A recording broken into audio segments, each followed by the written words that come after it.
bom dia a todos, agradecer a presença de todos, né? É uma honra, né, estar mais nesse café da manhã, principalmente com o nosso convidado, Carlos Victal. Mas eu queria também me apresentar, eu sou Selene Franco Barreto, eu sou diretora da Evolução Clínica e Consultoria. A Evolução é uma empresa que atua no setor de dependência química, álcool e outras drogas, os programas relacionados. Não só somos um centro de recuperação, mas nós também trabalhamos com as empresas implantando políticas de prevenção, com foco sempre na segurança e saúde do trabalhador, né? E aí a gente vai trabalhando, implantando esse programa no Brasil afora. E também sou diretora da Rede PetroRio, no setor da responsabilidade social. Esse é um setor novo, que a Rede PetroRio não tinha. Estamos atuando mais ou menos 6 meses aí, tentando fazer, né, trazer essa responsabilidade social para os associados da rede, né? A responsabilidade social da Rede PetroRio tem como parâmetro tripé, o social, o ambiental e o econômico. E é para isso que nós estamos aqui trabalhando, né?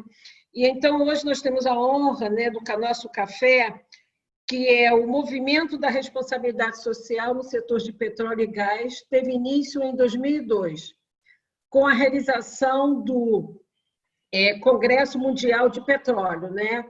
O WPC, foi a Comissão Técnica de Responsabilidade Social do IBP, que desde então atua na disseminação do conhecimento sobre direitos humanos, relatório de sustentabilidade, investimento social, privado, etc. E desde 2017 coordena um projeto de voluntários sobre empreendedorismo para jovens de escola pública do Estado. Então, hoje nós temos a honra, né, do Carlos Victal, né, que é o gerente de sustentabilidade do IPP. O Carlos é graduado em Engenharia Química pela Universidade Federal Rural do Rio de Janeiro, possui uma pós-graduação em Engenharia Ambiental pela UFRJ, ingressou no IPP em 1997, onde fez carreira na área técnica. E desde 2003 é gerente de sustentabilidade do IBP, onde atua como gestor de comissão técnica de SMS, Responsabilidade Social e Mudanças Climáticas. Então, hoje nós temos essa grande honra, né, esse prazer de ter o Carlos aqui, né, explanando, né, todo o trabalho dele e nos ajudando a entender melhor e avançar mais nessa área de grande importância para nós. E depois nós vamos abrir, gente, para perguntas, tá? Vão colocando suas perguntas no site e aí a gente depois abre para as perguntas. O Carlos vai falar de até 25 minutos, 30 minutos e a gente vai deixar aí 10, 15 minutos para as perguntas. Como o Carlos falou, é a troca que cria uma dinâmica muito legal e traz o conhecimento. A fala é toda sua, Carlos. Obrigado, Selene, pelo convite, para estar participando aqui hoje desse café com vocês da Rede PetroRio. Agradeço a todos os integrantes da Rede PetroRio por estarem participando aqui dessa live. É uma grande satisfação para mim poder falar de um tema que, para mim, é extremamente importante, que eu aprendi a abraçar com muito carinho, muita responsabilidade, desde que eu fui desafiado a cuidar desse assunto. Como formação em engenharia, né, a gente tem uma visão muito cartesiana e não é fácil você lidar com temas socioambientais, você muda um pouco seu mindset. Então, eu me sinto muito hoje à vontade, depois de vários anos, me sinto muito bem à vontade para falar desse tema. E eu espero aqui estar trazendo para vocês algumas informações que ajudem vocês a consolidarem cada vez mais esse assunto dentro da Rede PetroRio. Eu tenho certeza que todos aqui têm alguma relação, alguma ligação com os temas de responsabilidade social. A responsabilidade social é um grande guarda-chuva, e aí eu tenho certeza que vocês vão se enxergar em algum momento nessa apresentação, em algum tema, em algum tópico, e aí eu espero, a partir disso, poder contribuir também com respostas a algumas questões de vocês. Eu vou procurar ser o mais rápido possível na apresentação para que vocês possam, então, fazer as suas perguntas. Bom, então, iniciar aqui a minha apresentação, mais uma vez agradecendo o convite da Rede PetroRio para estar aqui hoje falando para vocês, né? E antes de mais nada, eu acho importante a gente não perder em nenhum momento a oportunidade de falar sobre saúde e segurança, né? Então, nesse momento que nós estamos vivendo esse distanciamento social,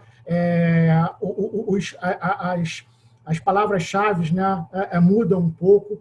Então, fica aqui a minha mensagem para a reflexão de vocês de manterem a distância, sempre que possível exercitarem a mente e o corpo para mantê-los saudáveis, respeitem as orientações das organizações de saúde, das suas regiões, das suas organizações, e se precisarem sair, utilizem a máscara de forma correta e, principalmente, descartem a máscara de forma correta, né?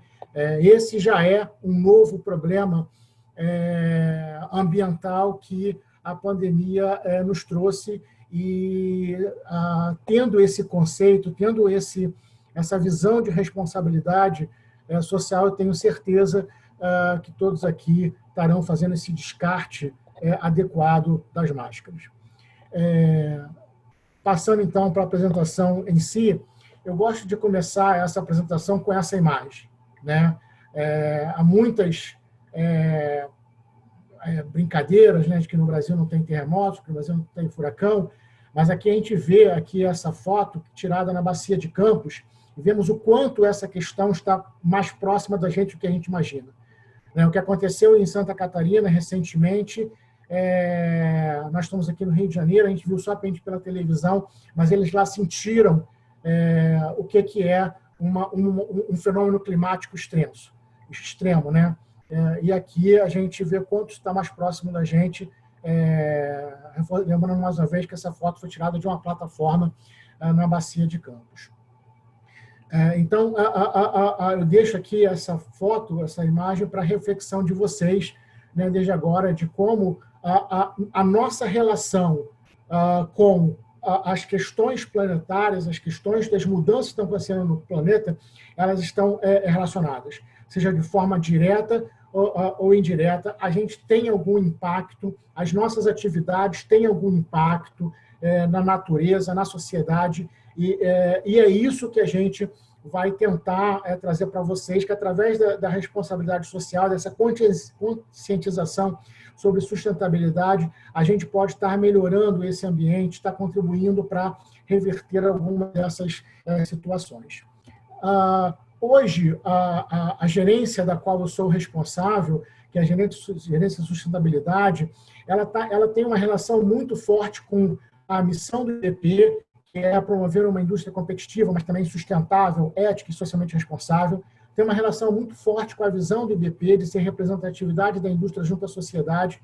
E para você fazer essa representatividade, não basta você palavras e querer, você tem que demonstrar isso claramente. E para isso, as metodologias, as tecnologias, as ferramentas de responsabilidade social, como os relatórios de sustentabilidade, te ajudam muito a você fazer essa comunicação com a sociedade, para que ela seja uma comunicação transparente, uma comunicação ética.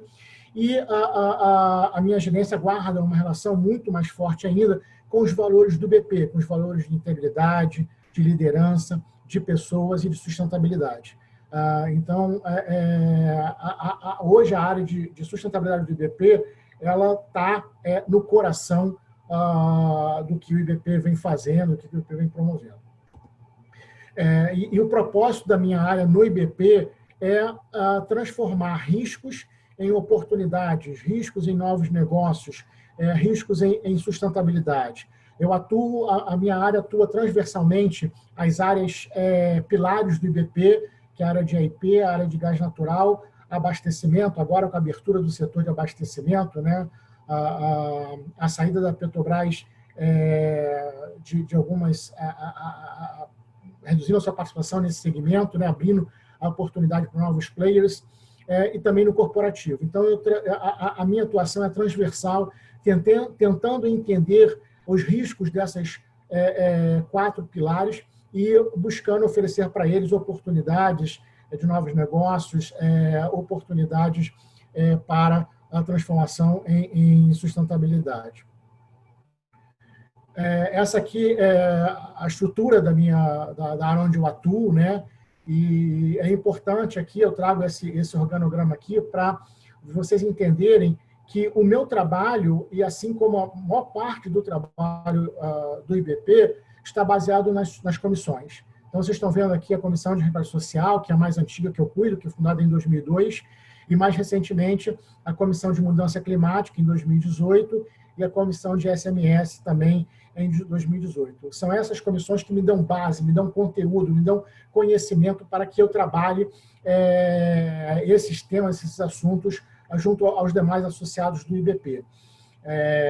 Eu costumo dizer que o IBP tem, né, essa característica muito forte, fez parte da fundação do IBP, as comissões, e só um histórico aqui interessante, quando o IBP foi criado, era no IBP que se decidia qual a refinaria iria parar de produzir para fazer manutenção sem que o país ficasse desabastecido. Então, era numa comissão de refino que existia, uma das primeiras comissões do IBP, que se decidia qual seria a refinaria que iria parar. Então, a importância das comissões do IBP. E por isso eu digo, quem atua no setor de petróleo e gás ou já participou, ou participa, ou irá participar de alguma comissão, de algum fórum, de algum grupo de trabalho do IBP. Né? A gente é aberto à participação de todos os agentes da sociedade. Mas eu quero destacar, principalmente para vocês aqui da Rede PetroRio, esse trabalho que eu faço junto aqui na área de AIP, né, que é o Grupo de Trabalho de Educação Ambiental e o Grupo de Trabalho do Programa de Educação Ambiental da Bacia de Campos. Né? É um trabalho que faz parte, ele é oriundo das condicionantes de licença ambiental das unidades de produção da Bacia de Campos, né, das operadoras que têm produção na Bacia de Campos.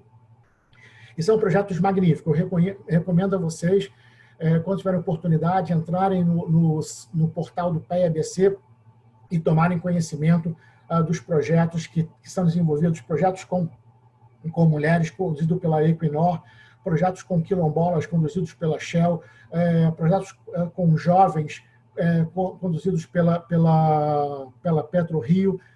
Então, assim, são projetos muito, muito interessantes e muitos novos estão vindo aí pela frente. Tá? Então, esse é um trabalho à parte, né, que eu diria assim, das comissões, e que eu também tenho um grande apreço por esse trabalho aí, pelo que essas empresas vêm fazendo em projetos socioeconômicos na Bacia de Campos. Para confirmar aí o quanto é importante essas comissões para mim, está aqui a composição da Comissão de Responsabilidade Social, todas essas empresas fazem parte da comissão e contribuem para que eu possa disseminar conhecimento e informações sobre esse assunto. Essa aqui é a composição da Comissão de Mudanças Climáticas, e aqui eu destaco que não somente empresas fazem parte desses fóruns, mas também órgãos de regulação, como a ANP e a EPE, e nos ajudam a trabalhar o que é mais importante para a indústria, o que é mais importante para o setor de petróleo e gás no Brasil, e está disseminando esses conhecimentos.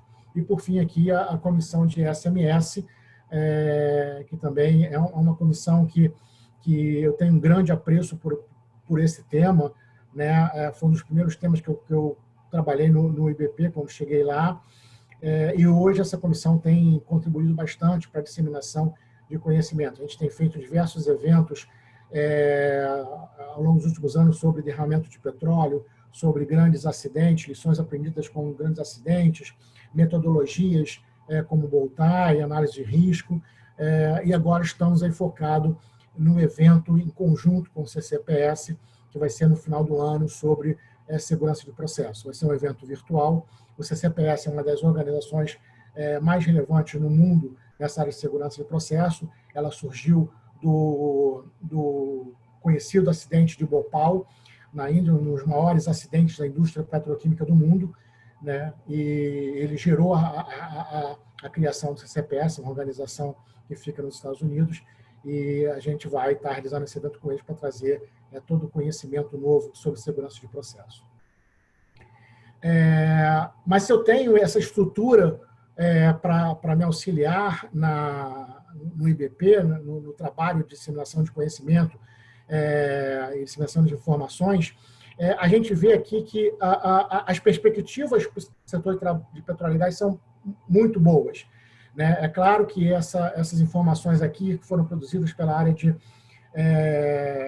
análises econômicas do IBP, elas são antes, né, bem antes da pandemia, e, obviamente, essa pandemia afetou esses números aqui. Mas, de qualquer forma, são números importantes que acho que vale a gente estar se debruçando eles, podem ser um pouco mais para lá, um pouco mais para cá, né? Mas são números que são relevantes e que aumentam a responsabilidade da indústria, né, no desenvolvimento sustentável. Não adianta você apenas gerar riqueza, você tem que gerar essa riqueza, mas fazer com que ela seja bem aplicada, fazer com que ela respeite os direitos humanos, fazer com que ela respeite as necessidades da sociedade. Não basta simplesmente você gerar riqueza. Então, por isso, eu trago esses números aqui, mas com esse disclaimer de que são números que precisam ser atualizados depois da pandemia, mas, de qualquer maneira, são investimentos, geração de emprego, impostos que a indústria do petróleo e gás gera para a sociedade brasileira e que isso tem que ser transformado em benefício para a própria sociedade. E aí, por isso, a nossa responsabilidade é cada vez maior em relação à atividade de petróleo e gás no Brasil. Nessa área de sustentabilidade, responsabilidade social, a gente tem um guarda-chuva muito grande de temas, né? Como eu falei para vocês no início. Certamente vocês vão se enxergar em algum desses temas aqui, né? Certamente as empresas de vocês fazem algum tipo de trabalho, alguma atividade, seja de uma filantropia, né? Uma doação de algum tipo de recurso. Isso agora ficou muito em voga, agora nessa época da pandemia, com doação de cestas básicas, máscaras e recursos para comunidades mais carentes, né? Até ações mais estratégicas, como é a gestão socialmente integrada, os relatórios de sustentabilidade, diversidade, e eu ressalto aqui, né, o mais novo tema que acho muito importante, que são os Objetivos do Desenvolvimento Sustentável, né, os 17 Objetivos Sustentável, que certamente também as empresas de vocês, se vocês pararem para olhar os 17 objetivos, vocês vão encontrar alguma coisa que as empresas de vocês fazem hoje e que reflete nesses ODS. Então, o que todo mundo fez num primeiro momento, quando os ODS foram lançados em 2015, foi o que é chamado de depara. O que eu tenho e em qual ODS se encaixa. Mas é preciso agora avançar. É preciso transformar o seu negócio para que ele traga um impacto positivo nesse ODS. E é importante também ressaltar o seguinte, que mesmo que você faça uma ação, que você tenha algum movimento em relação a um ODS, você pode ter certeza que aquele ODS que você está atendendo, ele certamente impacta, ele certamente interage com os outros ODS. Então, o que eu tenho acompanhado aí nesses últimos tempos de discussão desse assunto é que nenhum setor, nenhuma empresa atua nos 17 ODS. Geralmente, a empresa procura 1, 2 ou 3 ODS para atuar. E é importante a gente entender como a empresa interage mais com esse ODS, o quanto isso impacta a sua atividade. Um exemplo muito simples aqui, recentemente eu vi uma apresentação da Eletrobras e eles inseriram muito bem as ODS na gestão da Eletrobras. Então, no momento que o setor petróleo e gás aposta fortemente na produção de gás para fornecimento de geração de energia elétrica, você vê a Eletrobras no sentido contrário de descarbonizar a sua geração de energia elétrica. Então, a ação que a Eletrobras está fazendo, direcionada pelo ODS 7, vai impactar o setor petróleo e gás. Então, é importante que o setor olhe também para esses movimentos, para entender os riscos que terão no futuro com essas mudanças, né, que os ODS acabam provocando. E um outro exemplo interessante é que eu tenho certeza que a maior parte das empresas de petróleo não tinham o ODS 3 como um ODS prioritário no seu radar. Mas se elas olharem hoje, depois desses 3 meses aí que nós estamos passando da pandemia, certamente elas vão ver que talvez o investimento no ODS 3, que é o ODS de saúde, talvez tenha sido o maior investimento que elas fizeram nessa área nos últimos anos, né? Que diversas empresas investiram em saúde para ajudar, seja o Brasil ou seja o seu país de origem, a superar essa crise. Então, esses temas aqui, mais uma vez, eu reforço que são temas que fazem parte da sustentabilidade, né? E muitos deles trazem desafios para as nossas atividades. Mas como é que tudo isso começou, né? E aí eu quero agora mostrar a trilha desse caminho, né? Como é que o IBP chegou até hoje a estar discutindo os ODS, que é a agenda da sociedade, a agenda 2030 da sociedade colocada pela ONU. Em 2002, quando foi realizado aqui no Brasil o Congresso Mundial de Petróleo, né, e não sei se vocês sabem, mas a disputa para realizar esse congresso é uma disputa extremamente acirrada. O Brasil, naquele ano, ganhou por um voto de diferença, não se lembra agora se foi da Turquia ou da França, né, mas é uma disputa acirrada. Então, o Brasil realizou naquele ano esse evento aqui no Brasil.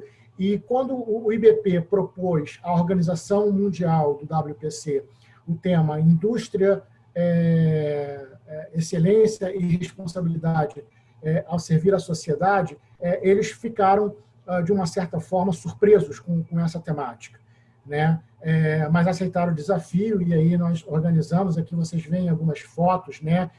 Desde discussões temáticas sobre voluntariado e outros mais, até aqui uma exposição de projetos socioambientais. Aqui tinham diversos projetos socioambientais das empresas de petróleo sendo expostos. Aqui um projeto com comunidades carentes, né, de música, que é muito comum hoje nas comunidades. E naquele ano, a quantidade de resíduos recolhidos durante os 4 dias da Rio Oil and Gas, eu acredito que a maioria de vocês conheçam a Rio Oil and Gas, a separação desses resíduos e a comercialização dele para reciclagem permitiu com que o evento arrecadasse um valor financeiro que permitiu a ele comprar uma cadeira de dentista, uma cadeira cara, para um consultório comunitário ali na região do Caju, no Rio de Janeiro. Então, foram ações que foram feitas durante o evento. E isso, para nossa surpresa, aqui começou, para nossa surpresa, isso se perpetuou pelos demais eventos do WPC. Então, nos anos seguintes que o WPC organizou o Congresso Mundial de Petróleo, na África do Sul, na Espanha, no Catar, em Moscou, na Turquia, e agora, ano que vem, em Houston, em todos esses eventos tiveram um espaço dedicado à responsabilidade social, um espaço dedicado ao SMS, né, a um espaço dedicado a temas de sustentabilidade, né? E eles criaram o nome Global Village, né? Então é uma área de confraternização, de encontro das pessoas e das empresas que investem e atuam nessa área de resposta social e têm seus projetos e querem expor seus projetos nesse grande evento. Tem sempre esse espaço aí na exposição. Então, isso aqui nos traz essa grande alegria de termos criado essa área dentro do Congresso Mundial de Petróleo e isso ter se perpetuado pelos anos seguintes, né? Mas, em termos empresariais, a resposta social ela evoluiu ao longo do tempo, né? A gente, desde quando as empresas tinham o foco nos seus acionistas, ali já havia uma semente, né? Já havia uma preocupação com responsabilidade social.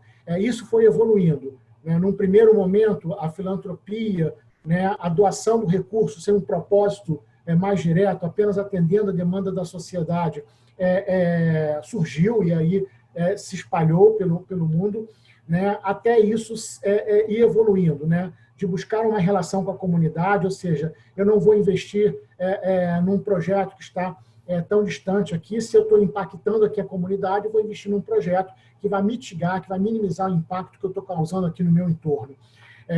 Para o investimento corporativo na comunidade, né?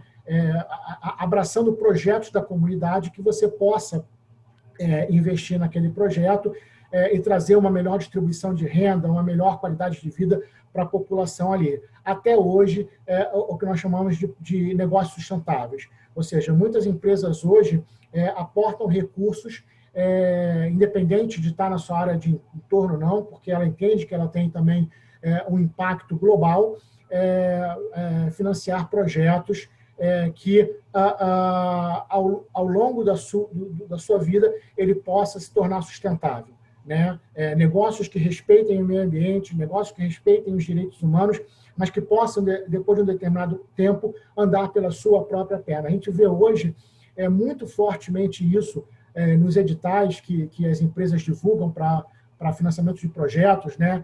A Petrobras, obviamente, aqui no Brasil é um exemplo disso. Quem conhece o processo de seleção de projetos socioambientais da Petrobras sabe que o rigor da seleção é muito bem fundamentado, e um dos requisitos lá, muito claro, é disso, que o projeto mostre capacidade de, quando ele parar de ser financiado, né, ele consiga se sustentar, consiga dar continuidade. Né? Então, hoje em dia, a responsabilidade social, ela tem a preocupação, sim, com seus acionistas, ela tem, sim, a questão da filantropia, a questão do investimento em projetos comunitários, o investimento em projetos de distribuição, melhoria da distribuição de renda na comunidade, no seu entorno, mas também com projetos fora do seu entorno e que se tornem sustentáveis. Né? Todo esse range aqui, que foi uma evolução desse tema de responsabilidade social no meio empresarial, ele hoje faz parte do escopo desse tema dentro das empresas. E como é que as empresas, né, ao longo do tempo, foram desenvolvendo isso, foram melhorando esses aspectos, né, porque não é só com relação ao público externo, tem também o público interno, né, das empresas. O que ajudou muitas empresas a desenvolver isso são os modelos, os guidelines de relatório de sustentabilidade ou de balanço social. O mais simples balanço social, o mais utilizado no início, é o do IBASE. Né? O IBASE foi fundado pelo sociólogo Betinho, né? Do Ação da Cidadania. Ele está disponível até hoje na internet. Então, para quem está começando, eu aconselho muito a usar esse modelo de guideline. Ali você consegue responder como é que está dentro. Ele é muito voltado para a questão do público interno.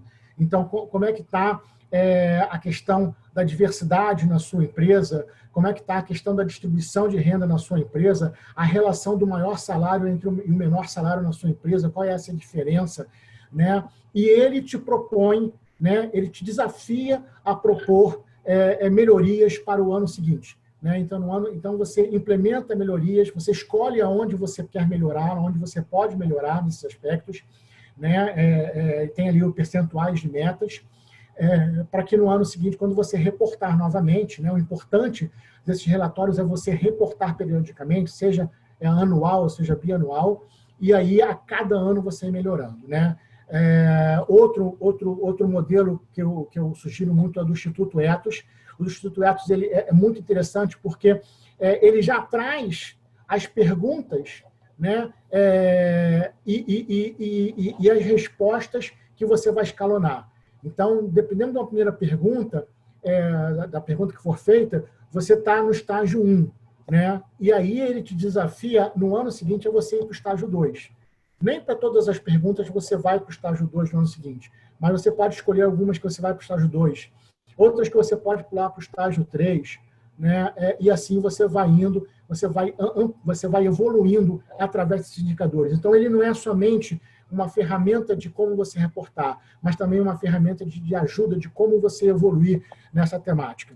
Globalmente, tem o GRI, que é o mais conhecido, que é mundial, né, utilizado por todas as empresas, assim como o Embase e o Ethos.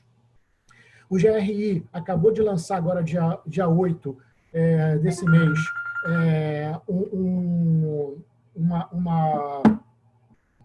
um draft de um guideline específico para óleo e gás. Então, está aberta essa discussão. Quem entrar no site do GRI pode fazer considerações, sugestões de como construir esse guideline de GRI específico para óleo e gás.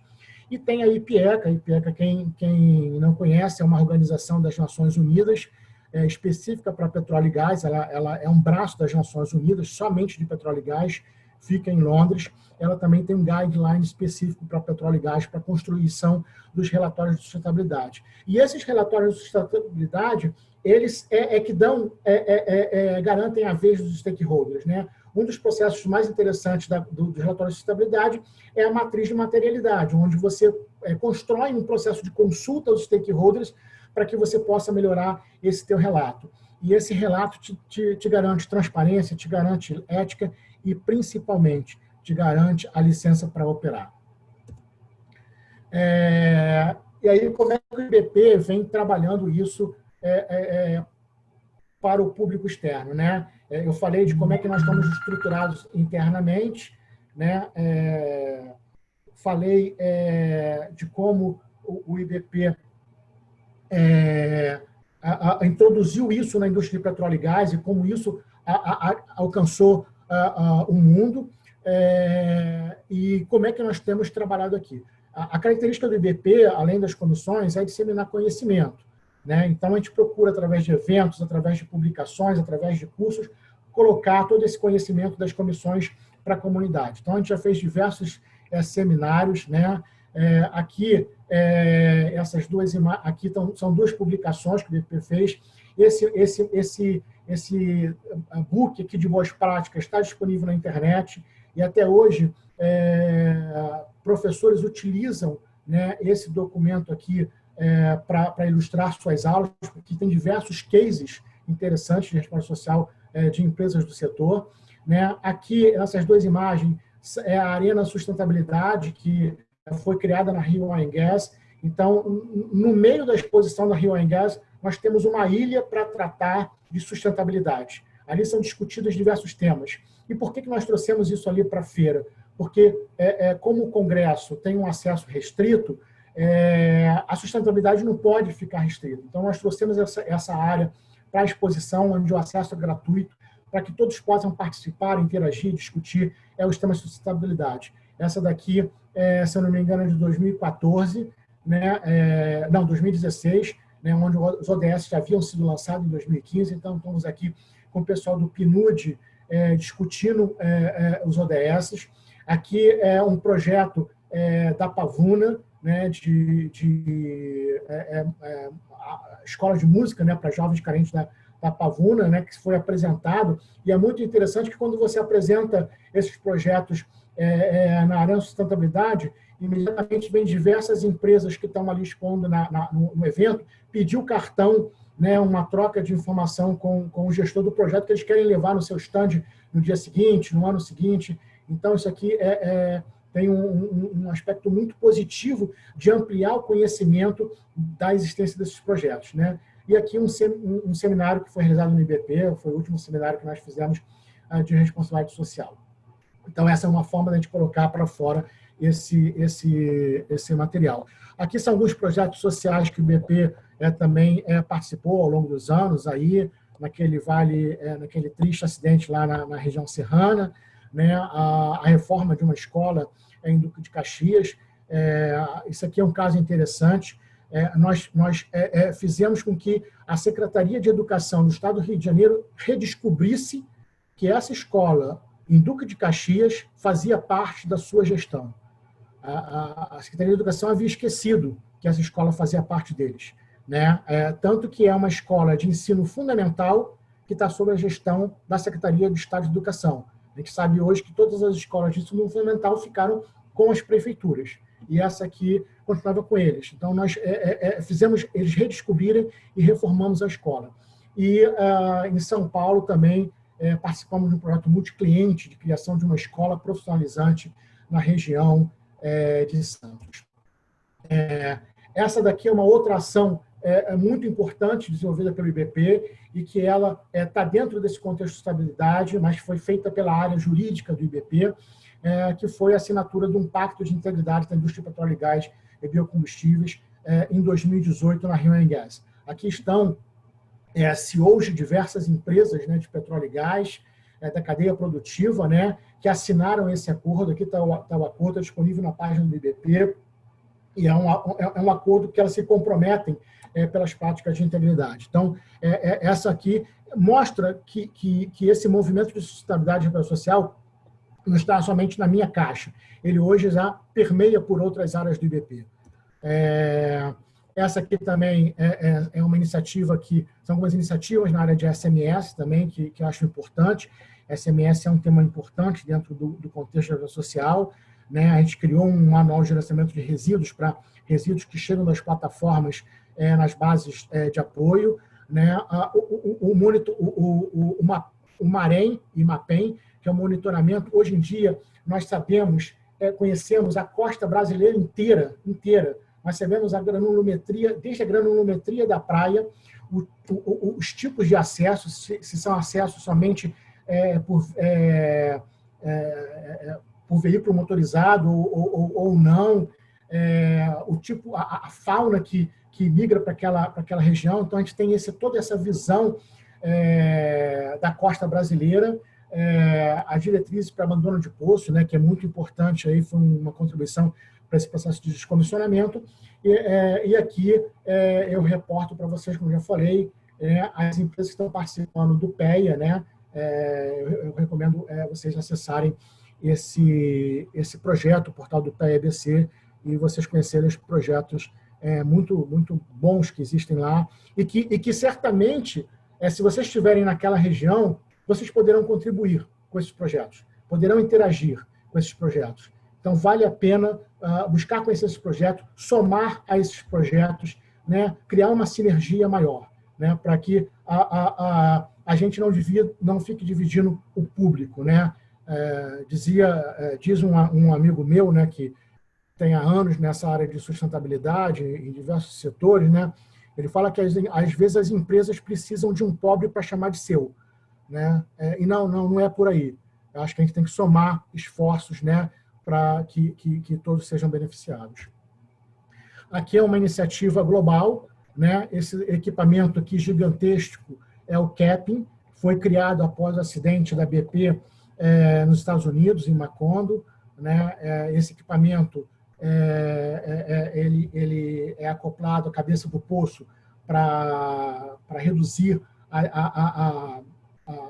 o petróleo que esteja saindo, né, sem controle, e ali você também injetar dispersantes, né, para quebrar as moléculas. Só existem 5 equipamentos desses no mundo, e um deles fica aqui no Brasil, né? Tá aqui no Porto do Rio de Janeiro esse equipamento, e se houver a necessidade, a gente espera que nunca haja necessidade, mas se houver necessidade, esse equipamento é rapidamente deslocado para o poço que sofreu o acidente, né? E assim é reduzido o impacto que houve naquele acidente de Macondo. E aqui do lado uma ação muito interessante, mais recente, que foi um grupo de CEOs de petróleo e gás que criaram uma associação focada em desenvolvimento de projetos para o combate às mudanças climáticas. Eu não vou ler aqui esses itens, mas acho importante deixar para vocês. Esse aqui é o posicionamento do IBP em relação a mudanças climáticas. O IBP entende que a indústria de petróleo e gás ela é parte da solução, ela é parte do problema, mas ela é parte da solução. Então, nenhuma solução governamental, regulatório deve ser implementado sem que a indústria de petróleo e gás participe, porque ela tem contribuições tecnológicas, ela tem expertise para contribuir para a mitigação desses problemas. Então, a principal questão que está por trás desses itens aqui é isso. Nós somos parte da solução também. Como eu disse para vocês, os ODS o desafio mais recente que nós temos no Instituto de Petróleo e Gás, né? Ele reuniu todas as questões da sociedade. Isso aqui foi construído após aquele evento de 2012 da ONU aqui no Brasil, né? Então, de 2012 a 2015 ele foi construído, ou seja, houve uma ampla consulta à sociedade. Então, isso aqui reflete claramente os anseios, os desejos da sociedade, e por isso eu defendo muito que, se você vai fazer um projeto, veja em qual ODS esse projeto seu pode impactar, qual meta ele pode ajudar o país a atender. Né? Por trás desses 17 objetivos, tem 169 metas. Então, é importante você pegar o seu projeto e olhar para esses ODS, porque aí você vai estar efetivamente atendendo uma demanda que a sua sociedade fez.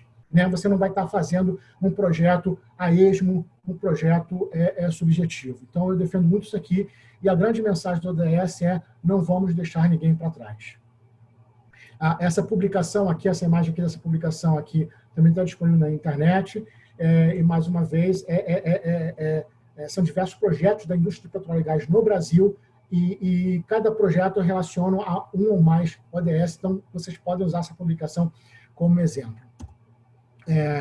Esse daqui é um documento internacional da IPECA, também exemplo ao documento anterior, né?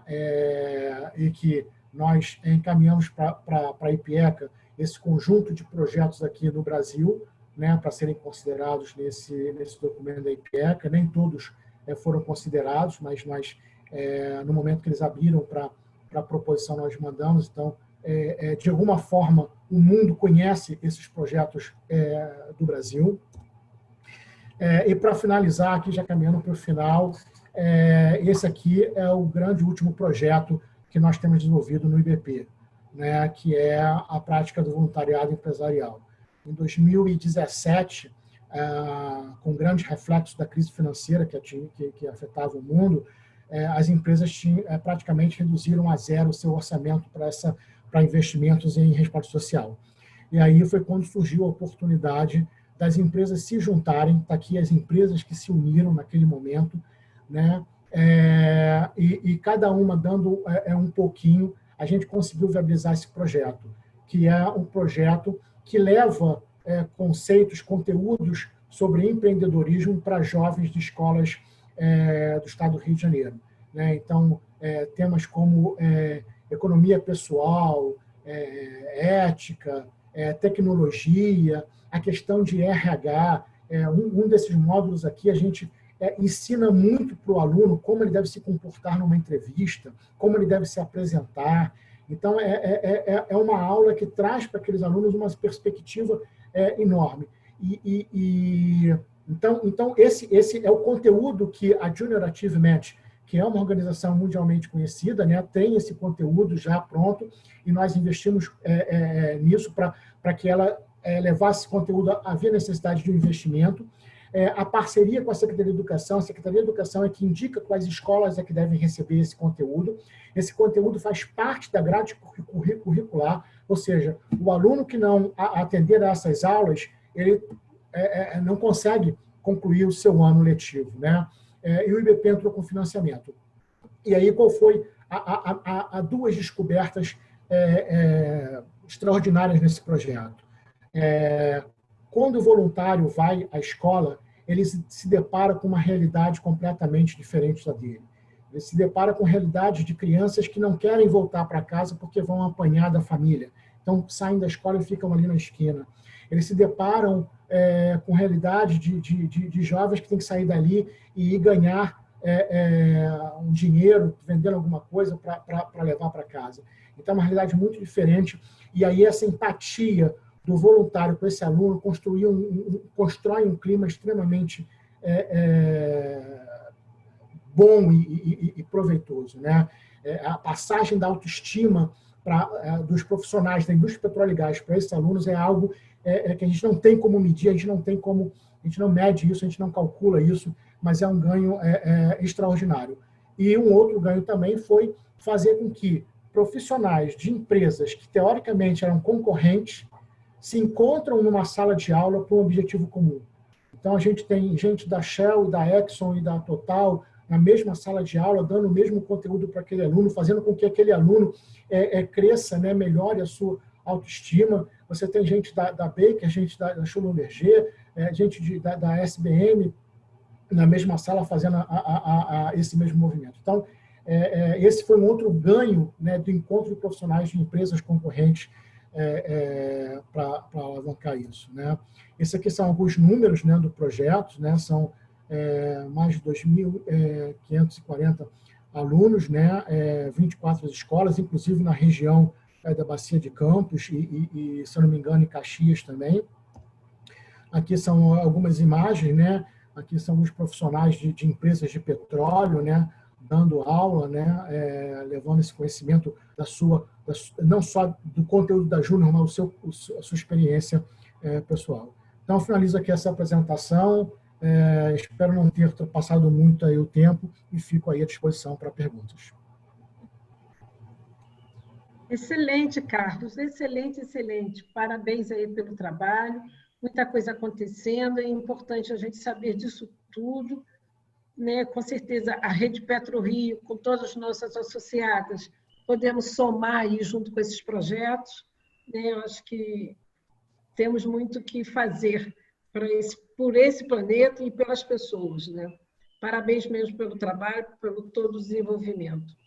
Nós já estamos com o avançar da hora, mas vamos abrir assim, o que eu estou aqui pensando, não sei se o Carlos, né, e todos concordam. Vou abrir para 2 perguntas. As outras perguntas, nós vamos dar para você, Carlos, se você puder responder, e aí a gente disponibiliza não só para os nossos associados, mas também para as nossas redes, né? No Face, para LinkedIn, todas as suas respostas. Porque as perguntas aqui estão muito importantes, estão muito interessantes. Tá? Eu vou abrir assim para 2 perguntas. Luiz Pessoa, você gostaria de fazer uma? Eu gostaria. Primeiro, ele foi quebrando as minhas perguntas na apresentação, né? Foi tão rica que ela foi sendo respondida. Mas eu olho um pouco, né? Eu vi a reunião que teve em 2016, saiu o Atlas exatamente para criar o movimento, né, com as empresas. Eu ainda não, talvez nas minhas pesquisas não tive capacidade de olhar esse movimento na cadeia produtiva. Eu vejo alguns movimentos globais já preocupados não só com os players, mas também com a cadeia, porque isso reflete de uma forma geral. Tem até algumas certificações internacionais, como Sistema B, que você vê as certificações muito mais voltadas na cadeia, porque ela faz parte do ecossistema, faz parte da cadeia produtiva. Como é que você... E nós, para te colocar uma posição, nós dentro da rede, nós temos o Laboratório Social de Inovação, que é exatamente para ajudar a cadeia produtiva a se enquadrar nas exigências sociais que os grandes players têm. Quer dizer, não adianta o player estar agindo de forma correta, com a agência olhando para ele, e a cadeia produtiva não está. Então, a gente criou um link, né, que está dentro do Hub de Inovação, que é só para olhar o Laboratório de Inovação Social, olhando um item que você falou de empreendedorismo social. Quer dizer, fazer a questão social, mas olhar a economia, a sustentabilidade. Então, eu achei que isso talvez seja um ponto de encontro que a rede já está agindo, preocupando com a cadeia produtiva de estar nesse movimento que os players já têm uma agência reguladora. Então, eu acho que, como é que a gente pode unir isso? Já existe um movimento, a gente pode trabalhar a cadeia produtiva nessa linha? Como é que você vê isso? E parabéns pela apresentação maravilhosa e parabéns pelo trabalho. Obrigado, Luiz, pela sua pergunta maravilhosa. Ela me faz estressar bem uma frase que eu tenho utilizado muito. Não vamos deixar ninguém para trás. Então, o relacionamento da cadeia de valor e a cadeia de petróleo e gás é uma cadeia extensa, né? É muito importante que todos esses elos se comuniquem. O que eu recomendo hoje, através do trabalho da PetroRio, da rede PetroRio, é vocês estarem divulgando esses projetos, né, num mapeamento semelhante ao que nós fizemos, relacionados aos ODS. Né? Que projetos as empresas de vocês fazem, né, seja na área de SMS, seja na área de social, e que vocês possam amarrar isso a algum ODS e publicar isso de alguma forma, está disponível na internet. Isso já é uma forma de vocês mostrarem quanto a cadeia está interagindo com isso. E aí a gente buscar essa conexão mais forte com o setor petróleo e gás, né, com as grandes empresas. Eu tenho certeza que as grandes empresas já induzem isso, né? Muitas delas têm algumas dessas cláusulas, por exemplo, de direitos humanos muito forte, introduzido nos seus contratos, mas é preciso ir além do contrato, é preciso capacitar, é preciso o education, né? Levar isso de uma forma que seja implementado não pela força econômica, mas sim pela força da responsabilidade em contribuir para a sociedade. Obrigado. Senhor Carlos, nós temos algumas perguntas. Para fazer poucas, né, Selene? Temos aqui a pergunta do senhor Mauro Destre. Tá? Como o IBP atua em problemas específicos de seus associados? Por exemplo, uma licença de um poço não liberada pelo IBAMA. Essa gerência atua no sentido de encontrar uma solução ou atua somente em aspectos conjunturais? O IBP atua somente em aspectos do setor. A questão individual de cada empresa, nós respeitamos o direito daquela empresa dela discutir com os órgãos reguladores para procurar dirimir as questões necessárias, as dúvidas e tudo mais. O que o IBP procura fazer é construir um ambiente regulatório que promova o desenvolvimento, que atraia investimento, que permita com que a indústria cresça de forma competitiva, socialmente responsável, que está na missão do IBP.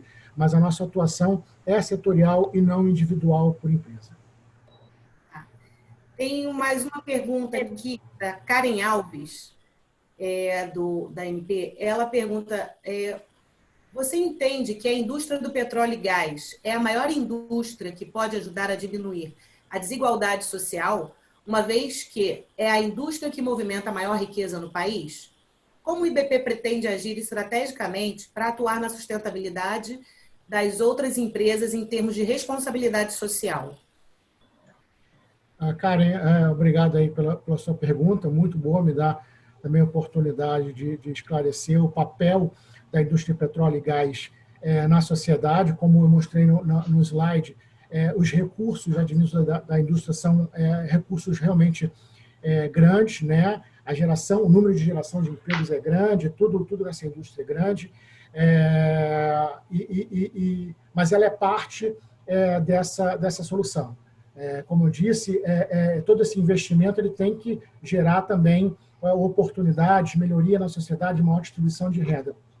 E isso, eu acredito que os projetos ajudem nesse sentido, né? E aí eu hoje entendo que o caminho mais promissor são os programas de educação ambiental, do licenciamento ambiental, porque ali você tem como diretriz o empoderamento da comunidade, para que aquela comunidade tenha capacidade de discutir se o empreendimento de petróleo na sua região deve acontecer ou não. Se um empreendimento, seja ele de qualquer natureza for,